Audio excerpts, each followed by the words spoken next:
Got it. Okay. Um, Talk to me about marketing efforts that you thought were going to work really well that just bombed and you wouldn't do them again. It's like, for example, we just did Valpak twice.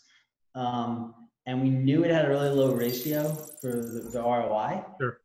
One of our goals was, again, just that brand awareness. Whereas if we had enough brand awareness, even if we were getting a low return on it, it's still giving us more brand awareness. It's still giving more trucks on the road. And maybe just seeing the ad isn't enough. But our philosophy is the more the trucks are on the road, well, that's more marketing as well, right? The more exposure we have, any way we get these trucks on the road, it's more business. But we did it twice. And I got lower on the second one. And we tried different copy and different returns. And something Valpak, because there's some markets Valpak does really well in. Well, I don't think Valpak does as well in our market. I get the mailers at my parents' house, and it's just so flooded with material, and the amount of other junk mail they're getting on top of that. Sure. Direct mailer. Yep. Might be stronger on that. There's a lot of different lead gen sites that are popping up. It's really popular right now for people to create their own lead gen sites. Mm-hmm. So we get spam mail and a lot of them. We'll still check them out because they might be returned. They might be good at it. But we tried Porch. Porch was one that it just didn't do well.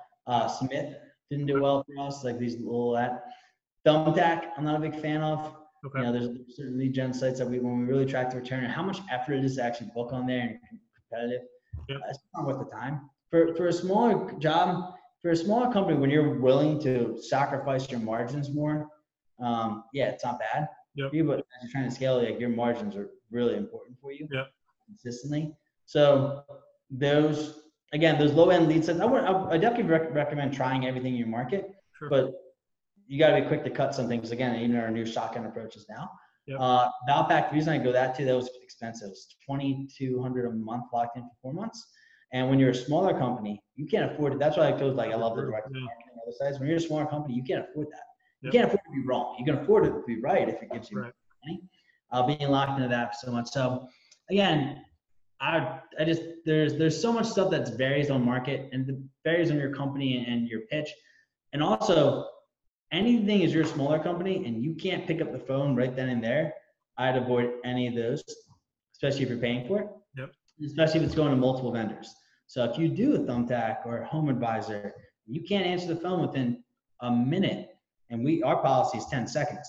So if you can't answer in a minute, your chances drastically drop whether you're going to book that call. It's all about who gets there first.